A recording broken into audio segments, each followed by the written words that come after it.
بھارت میں کورونا کی تیسری لہر کی تباہی کے بعد پاکستان کے سیاسی، سماجی اور عوامی حلقوں میں تشویش کی لہر دوڑ جانا سمجھ میں آنے والی بات ہے، مگر یہ سوال بڑی اہمیت کا حامل ہے کہ اب تک حکومت اور عوام نے متوقع تباہی سے نمٹنے کے لیے کیا حکمت عملی اختیار کی ہے اور اس ضمن میں وہ کیا ارادہ رکھتے ہیں۔ میں ہوں ملک ظہیر بابر، اور آپ نے یہ چینل سبسکرائب نہیں کیا ہے تو اس چینل کو سبسکرائب کریں۔ ناظرین، بھارت میں جو تباہی ہے اس کے یقیناً اس کے خدشات اور اس کے اثرات پاکستان میں محسوس کیے جا سکتے ہیں، اور پاکستان کے ذمہ دار حلقے یہ پہلے ہی کہہ چکے ہیں کہ پاکستان میں بھارت جیسی تباہی آ سکتی ہے۔ وزیر اعظم عمران خان اور اسد عمر بار بار عوام کو تنبیہ کر رہے ہیں کہ وہ کرونا SOPs پر عمل کرے، بصورت دیگر پاکستان کی جو قوم ہے اور حکومت ہے وہ مشکلات میں گر سکتی ہے۔ جو اقدامات حکومت نے اٹھائے ہیں ان میں یہ ہوا کہ 5 لاکھ ویکسین آج یا کل کسی وقت پاکستان پہنچ جائے گی، جس کے نتیجے میں یہ ویکسین لوگوں کو لگائی جائے گی۔ اب تک 60 سال سے زائد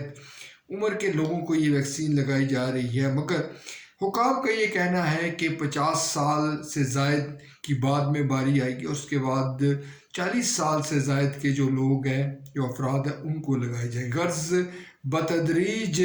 اس چیلنج سے نمٹنے کی کوشش کی جائے گی جو اس وقت درپیش ہے۔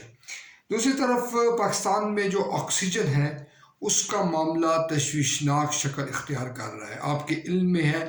کہ بھارت میں جو اموات ہو رہی ہیں، بنیادی سبب وہاں پر یہ ہے کہ کرونا کے جو مریض ہیں ان کو آکسیجن نہیں مل رہی، مگر پاکستان میں بھی جو صورتحال ہے وہ خاصی تشویشناک ہے۔ مثال کے طور پر یہ کہا گیا اسد عمر کی جانب سے کہ 80 سے 90% تک ہم اس وقت آکسیجن کا استعمال کر رہے ہیں، اور کرونا کے جو بڑھتے مریض ہیں ان کے لیے یہ آکسیجن ہمیں ضرورت ہے، ہم اس کا استعمال کریں۔ مگر اگر یہ ضرورت بڑھتی ہے اور یہ 100% تک ہو جاتی ہے، اس کے بعد کیا ہوگا؟ اس ضمن میں کوئی ٹھوس جواب ہمارے پاس میسر نہیں ہے۔ اس کا بنیادی سبب یہ ہے کہ گیس فراہم کرنے والی ایک بڑی کمپنی کے نجی کنٹری ڈائریکٹر نے کا یہ کہنا ہے، اور اس نے غیر ملکی نشریاتی ادارے سے بات چیت کرتے ہوئے کہا ہے کہ اب تک حکومت نے گیس درآمد کرنے یا فراہم کرنے کے حوالے سے کوئی رابطہ نہیں کیا۔ یہ بھی اس کا یہ کہنا ہے کہ عالمی منڈی میں کرونا وائرس کی وجہ سے آکسیجن کی فراہمی میں مشکلات درپیش ہیں، اور بڑی جو کمپنیاں ہیں وہ بھارت کو مدد دے رہی ہیں، بھارت میں آکسیجن سپلائی کر رہی ہے، اور بڑی کھپت کی منڈی آکسیجن کی اس وقت بھارت ہے۔ ناظرین، یہ بھی کہا گیا کہ پاکستان جو ہے متحدہ عرب امارات سے گیس کی جو فراہمی ہے وہ اب تک اس پر انحصار کرتا چلا آ رہا ہے، مگر جو موجودہ صورتحال ہے اس میں یہ توقع رکھنی کہ متحدہ عرب امارات پاکستان کو ماضی کی طرح گیس کی فراہمی یقینی بنائے گا، یقیناً یہ مشکل ہوگا۔ جیسے کہ ذکر کیا جا چکا ہے، تمام فوکس اس وقت بھارت کی جانب نجی گیس فراہم کرنے والی کمپنیوں کا مرکوز ہے، اور وہ وہاں پر ڈیمانڈ پوری کر رہی ہیں۔ دوسری طرف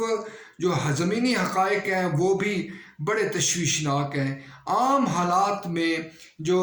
کمپنیاں ہیں گیس فراہم کرنے والی، وہ کم و بیش 45% ہسپتالوں کو فراہم کرتی ہیں، اور 55% وہ فیکٹریوں کو یا جو صنعت ہے اس کو فراہم کرتے ہیں، تاکہ صنعتوں کا جو پہیہ ہے وہ چلتا رہے۔ مگر اب جو کرونا کے مریضوں کی تعداد بڑھ رہی ہے تو ایسا ہوتا ممکن نظر نہیں آتا۔ مثال کے طور پر اگر صنعتوں کو گیس کی فراہمی بند کر دی جاتی ہے تو اس کے نتیجے میں محض جو سٹیل کی صنعت ہے اس کے بند ہونے سے 40 سے زائد جو صنعتیں ہیں وہ متاثر ہوں گی، یعنی تعمیرات کا شعبہ متاثر ہوگا، جس سے لاکھوں نہیں کروڑوں لوگ بے روزگار ہو سکتے ہیں۔ یوں پاکستان کی جو مشکل ہے